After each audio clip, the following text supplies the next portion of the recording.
I gotta say, the vibes of this video are already impeccable in my book. How cute is this setup? I made myself some tea with lemon and honey, and honestly, I need it. I've had a bit of a rough week, so. This is the first episode of a new, like, a girl talk series that I want to start. I've kind of been craving, just a more casual, more heart-to-heart, personal type of format. I just find it really comforting and very much like older sister vibes when I see these videos from other YouTubers. Just like we're catching up, like we're hanging out as friends, having a little sleepover. Definitely gonna be a little TMI, a little personal.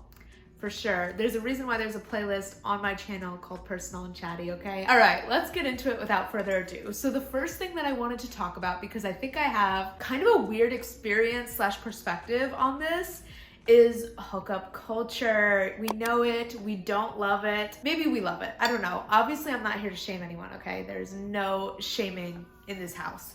However, if there's one thing that I've learned from my years out in the dating field, which I am currently not in the dating field, I have been in a relationship for the last year, but in college specifically was when I was like really exposed to hookup culture, and I didn't really date much in high school. I had 2 boyfriends, but I was certainly not casually dating in high school. So entering into college, it was kind of like this new open field for me. And it was also the first time that I was getting a lot of male attention. That was like not really a thing for me in high school, right? So I get to college, suddenly boys are interested in me and like me, and I'm sort of navigating this whole new world. So I was just never really into the whole meeting somebody, hooking up with them. Like I could not do that whole like one night type of thing. Just not my style, not my taste. However, what I did a lot of was, I guess, friends with benefits situations, but I never really saw it that way. Basically, I would only sort of seek out these types of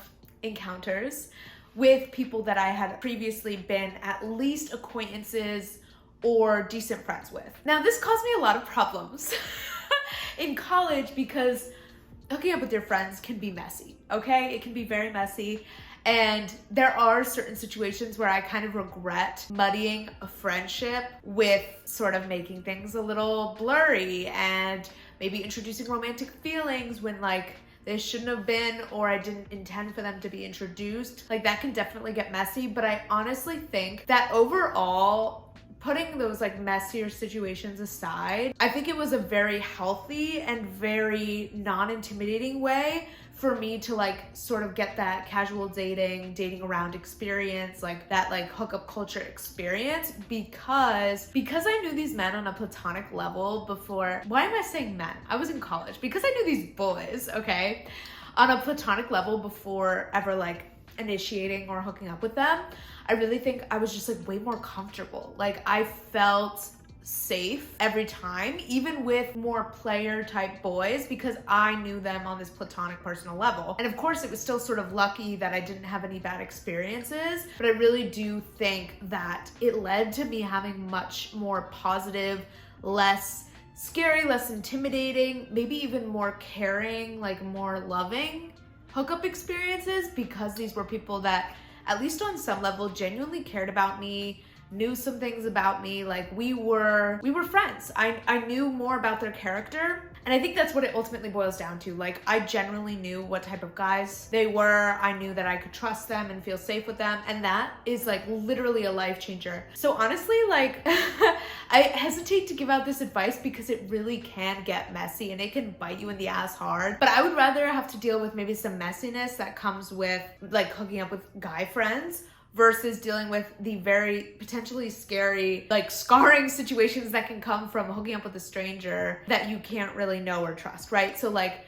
honestly, I would give you the advice that if you're maybe looking to go through more of like a casual dating period, no matter what age you're at, but like if you're in college, if you're in your early 20s, or whatever life stage you're at that you happen to be single and on the market and down, I would honestly encourage you to like consider seeking out people that you even just vaguely know on an acquaintance basis, but maybe you have a mutual friend that can vouch for that person's character. Just someone who you kind of know what type of person they are. Also, a little bit of a tangent here, but like I remember in college witnessing people who had you know, randomly hooked up with each other at a party, whatever, who didn't know each other before, and just how uncomfortable and awkward and weird it was when they were like seeing each other on campus, or maybe they hooked up at orientation, and then on the first day of fucking school, they already have someone they have to avoid because they feel awkward. So honestly, like, hooking up with a stranger isn't even gonna help you avoid a potentially awkward situation.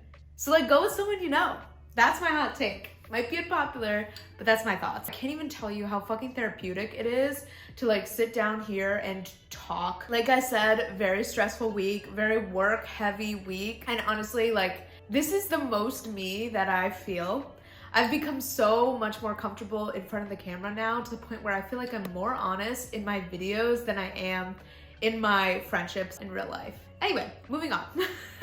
Next thing I want to talk about is losing yourself in relationships. And this sounds a lot darker and a lot more negative than I want it to be, because this is something that happens to me every time I date. And it kind of fucking sucks that this is true, but I want to just sort of explain, and maybe some of you who also are sort of people pleasers or more shy, introverted types can relate to this. So I have noticed this pattern in my relationships, and I was expressing this to one of my close girlfriends the other day, and she was just really validating it and basically saying like, yeah, the same thing happens to me. Basically, when I get in a relationship with a guy, unintentionally, I really start to mold certain parts of my personality, or even just molding certain interests, certain feelings to kind of fit exactly what I think that guy wants. And it's never intentional. Never am I thinking in my brain, I'm not gonna be myself today. I'm gonna be whatever this guy wants me to be.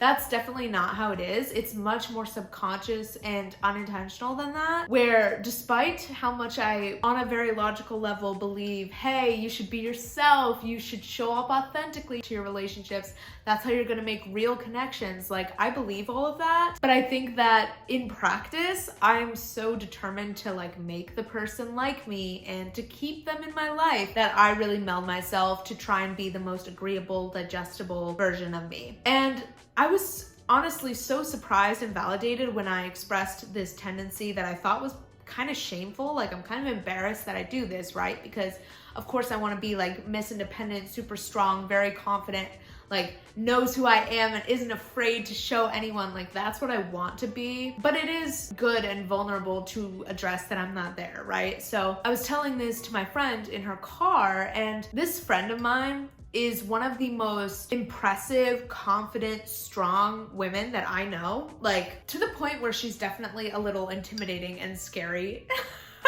but like in the most impressive way. Like, I have nothing but the best feelings towards this girl. So hearing her say that she feels like she sort of waters herself down or just sort of goes with the flow in romantic circumstances literally blew my mind. And she was sort of saying that it's like a very common experience amongst girls. Like, no matter how confident and self-assured she might be in her everyday life or around acquaintances and friends, once feelings and like liking a guy comes into play, like things really start to shift. And it's not something that I want to keep doing. Like, it's not a pattern that I'm interested in perpetuating, but I do think it's interesting that it's like a common experience. And I'm sure like being an introvert, being someone who was insecure a lot growing up, like all of these things like play a role in why I do this. And I also think it's a factor that girls hear the narrative all the time of girls being crazy, girls being too much, you know, girls being so difficult and hard to deal with.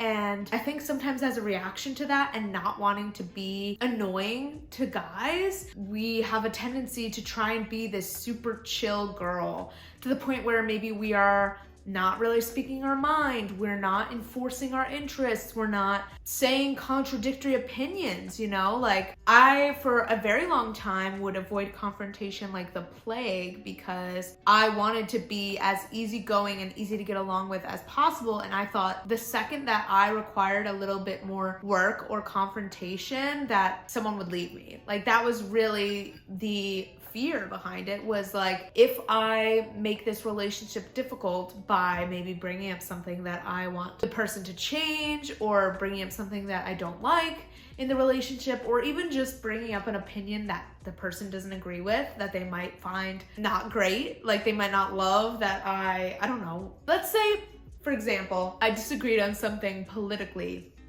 with a partner. My instinct in my earlier relationships and even in more recent relationships, unfortunately, would be to literally avoid that topic like the plague if I feel like it's gonna cause a disagreement and us being slightly less compatible, which is fucking crazy because at the end of the day, like I should have the confidence and security in myself to be like, if someone doesn't like me, I don't want them anyway, like I'm just gonna show up as me. But I don't think that I have that confidence yet, which kind of like is a huge bummer. But like, it's honest, like I want to be authentic, like, and acknowledge these weaknesses that maybe I haven't perfected, because I think it's really easy when you're making, you know, motivational, inspirational content and like trying to help people live their best lives and shit, which like some of my content is like more in that vein. It's really easy to try and just like present this super put together, super confident, super intelligent version of myself, whatever the fuck, right? And it's like kind of refreshing to like just show up and be like, yeah, like I'm not great at this part like of my dating life, and I've made a lot of progress in not being so scared of confrontation and trying to openly communicate about things that I want to change, things that hurt me, etc. Like I have been actively working on getting better on those things, and I'm really proud of the progress I've made. I think it's made my current relationship the healthiest relationship that I've been in, but I'm not perfect by any means, and I still have so much room to grow. And I know I'm still really young, like I'm 22, and I gotta give myself some time. Like obviously I'm gonna get better at building healthy relationships as I get older. This tea is actually good, and I think it's literally just because I absolutely drowned it in honey, so I can't even really taste the tea. I'm not like huge into tea, you know? Okay, so the last thing that I want to talk about a little is anxiety and dealing with heavier emotions. So I've been going through it a little bit this week. I've just not been having the best days. I felt pretty off. I felt low on motivation and a little low on energy, and I think it might be because I've been pushing myself pretty hard. I just don't think that I have the capacity to do everything that I want to do, and that's something that I need to work on, you know. But as I've been experiencing these heavier emotions, as I've been having these bad days, I've really become aware of just how bad I am at letting myself feel those things without immediately trying to solve them, trying to force myself into a better mood. This is something that my boyfriend has really pointed out to me, where I'll be feeling like crap and I'll be like, oh, like I'm so frustrated that I feel like this. Like I don't get where it's coming from. I don't want to be upset. And he'll just be like, if you're having a bad day, you're having a bad day. He's very good about being like that, like just accepting things for how they are, and I'm really not great at that. I think it's because I'm really focused on self-improvement, and I consume all of these things about the importance of positivity and being high vibe, and like I want to be a positive person to be around. I find the type of people who just complain all the time and just have a miserable outlook on life to be very draining to be around, and I've never wanted to be like that. So I think I kind of fall a little too far to the other side, where I tend to fight against my negative emotions rather than just feeling them. And when I notice myself being really anxious, I'm just like, oh, I don't want to be feeling anxious about this thing. You know, I just started a new job, so when I have kind of a crappy day of work, I immediately start spiraling of like, oh my god, like I need to like this job, I need to have a good attitude about this job, like I'm already like being negative about it, like what am I doing, like this is not what I need to be doing right now. When in reality, like it's a bad day. Like I had that in school too, you know. I would have stressful days at school. That didn't mean that I hated my school or that I wanted to drop out. It just meant, hey, this was like kind of a rough day. And I think I just need to accept that nothing's gonna be perfect. Like I'm never gonna have good day after good day after good day. Like sometimes things are gonna go wrong. Sometimes I'm gonna have anxieties that come up, you know. I'm doing something new. I'm doing something scary. Of course I'm gonna be scared. Of course I'm gonna make mistakes and get down in the dumps about it. I'm not gonna bounce back in 1 second after every mistake like, it's whatever. Like I just made a mistake. Psh, who cares?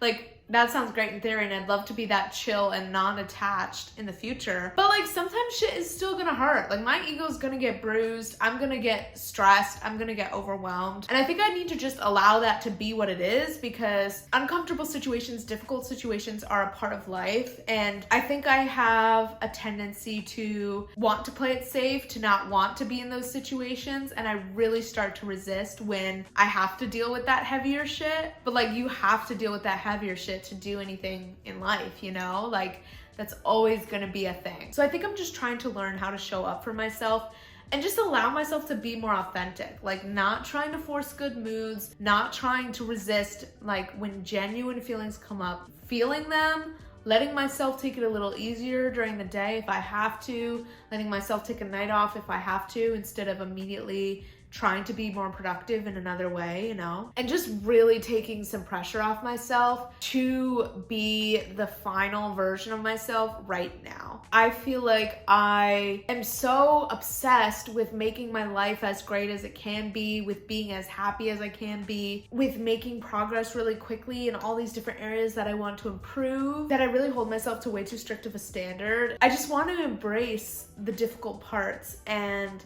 be really present in them. I don't know, like, not immediately try to cheer myself up every single time I get slightly upset, because that's like not healthy. Like, I need to be able to just feel those fucking emotions and like let myself wallow in them sometimes, you know, and not immediately be like, how can I turn this around? Why am I feeling this way? What can I do better tomorrow so I don't feel like this? Like, girl, relax. You'd probably feel a lot better and a lot less anxious if you took some of this fucking pressure off. I always struggle with just accepting myself, accepting all sides of me, and even the messier parts. Like, I think that's my biggest journey right now, is like trying to find confidence, trying to accept myself and not be so hyper fixated on optimizing and perfecting every single element of my life. That's what it really boils down to. Good old fashioned perfectionism, baby. Okay, so this like kind of got kind of deep and psychological. That's the end of this episode. If you guys do want to suggest any topics for me in the comments, I would be down to incorporate them into the next episode. It can really be kind of anything, but like, I want them to be like a little more personal, a little bit more about feelings, dating, like just like more sleepover-y topics, you know? I want it to be like fun, deep, like chats, like heart to hearts. That's the goal for this. So if you do have any suggestions, questions, etc., definitely leave them down below. I hope you guys have an incredible, incredible weekend, and I will see you next week. Bye, guys. Yeah, his baby said that they don't got a future like it burns. So give him something worse to kill his head with, make him forget somehow. Might be that another day she would have wished he stayed, but they're done.